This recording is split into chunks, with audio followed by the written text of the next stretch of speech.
Bonjour mesdames et messieurs et bienvenue dans le numéro 3 de notre émission Africa Underground.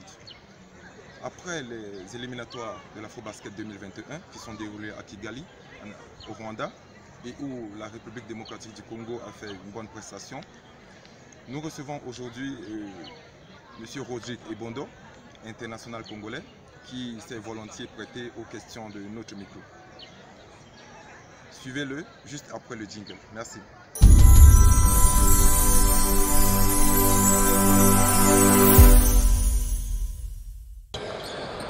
Another miss, and now open floor right at the end. Banks it in! Right at the buzzer! Talk about clutch shooting and awareness. Rodrigue Ebondo Tambwe. Bonjour, je suis Rodrigue Ebondo, international de la République démocratique du Congo. Je joue maintenant au club de New Generation ici à Kinshasa, mais auparavant je jouais avec ABC de Côte d'Ivoire, Wydad de Casablanca du Maroc, mais je fais une grande partie de ma carrière aux Philippines.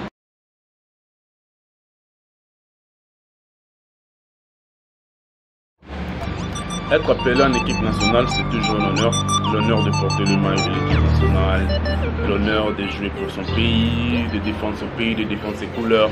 Pour moi, c'était vraiment, spécialement cette année, c'était vraiment une sélection très importante de ma carrière parce que à cause des Covid, je ne jouais pas pendant un moment et à la dernière minute, j'ai eu l'appel de venir jouer la Coupe du Congo avec New Generation, et quand je jouais à la dernière minute aussi, j'ai été sélectionné parmi les 12 d'aller défendre les couleurs de mon pays, donc c'était vraiment une joie immense et spécialement pour ma carrière, ça restera toujours gravé. Et j'ai eu à jouer avec l'équipe nationale en 2017 en Angola, en 2018 en Égypte, mais parmi toutes ces sélections, la plus importante a été la sélection de cette année, donc je suis vraiment content d'être revenu en équipe nationale et de défendre les couleurs de mon pays.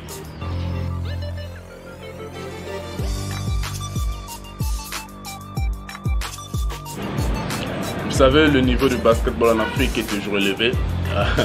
Au Rwanda, on a joué contre des équipes comme la Tunisie et la République centrafricaine.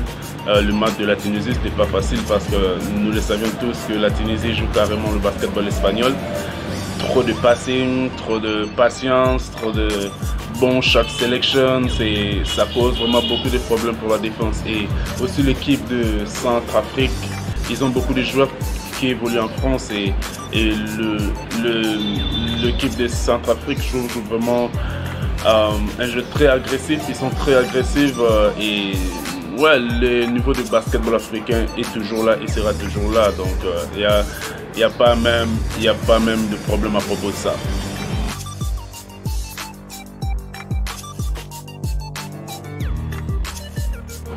Pour février, on est prêt, et l'équipe de la République démocratique du Congo est une équipe qui est toujours prête à relever n'importe quel défi, et nous le savions tous que les équipes qu'on a battues au Rwanda seront là pour prendre leur revanche.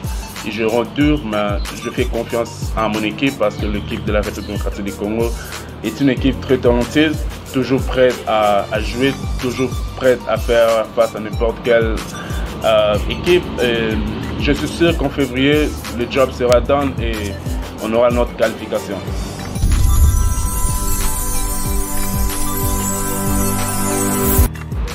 À propos de ma carrière, j'avais des propositions d'aller jouer le Basketball African League. Malheureusement, jusqu'à maintenant, on n'a pas pu jouer à cause des Covid.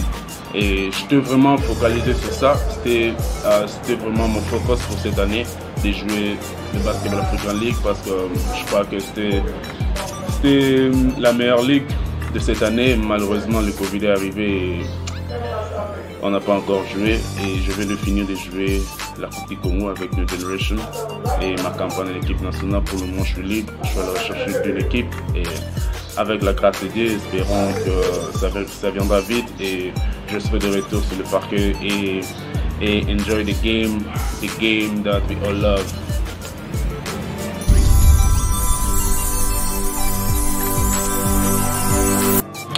Bon, les top 3 de basketball africain. Voilà. Premièrement, j'irai avec la République démocratique du Congo parce que, vous le savez tous, man, c'est une équipe qui a toujours des problèmes, mais on est toujours là à relever des défis. Donc, en première position, c'est mon équipe, les Léopards de la République démocratique du Congo. Deuxième position, c'est la Tunisie, grâce à leur basketball style européen, style espagnol. Ils causent beaucoup de problèmes. La Tunisie, numéro 3, c'est le Nigeria, Angola, et ils vont se partager entre le Nigeria et l'Angola. Et le Nigeria, c'est parce qu'ils ont beaucoup de talent qui viennent des États-Unis. Et l'Angola, c'est grâce à leur culture de basketball, ils sont toujours là au grand rendez-vous. Et ouais, ce sont là mes top 3.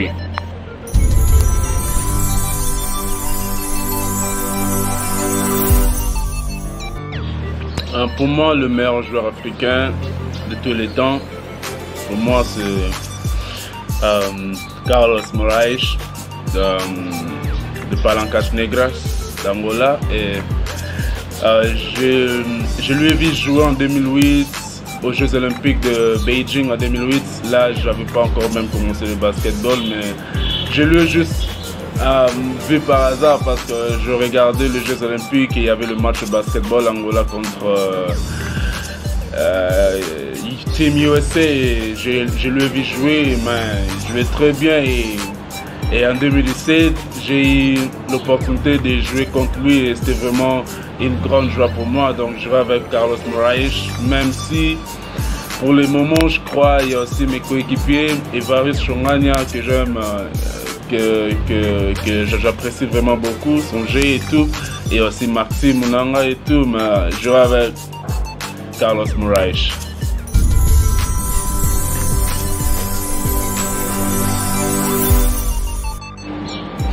Le meilleur joueur du monde de tous les temps.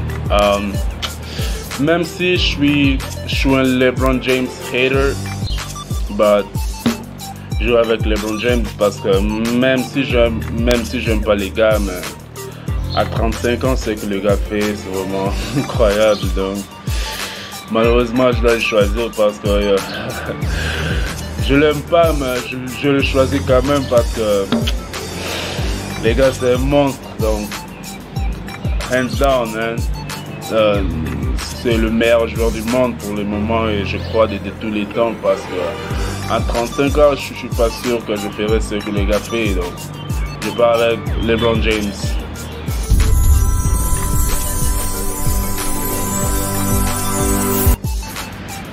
Pour le fan de basketball africain, salutations à vous, que Dieu vous bénisse. Soyez toujours là pour nous supporter et on est toujours là pour vous faire plaisir et enjoy the game that we all love. Et espérons que nous serons tous unis dans cette journée que nous traçons tous et nous espérons tous de voir une équipe africaine gagner la Coupe du Monde un jour. One day, maybe it's gonna happen. Donc merci vraiment à tous et continuez toujours à supporter le basketball africain. Merci. Merci de nous avoir suivis et rendez-vous à la prochaine édition de notre émission micro-émission Africa Underground. Restez connectés sur la chaîne YouTube Bombe Atomique et n'oubliez pas de vous abonner. Merci.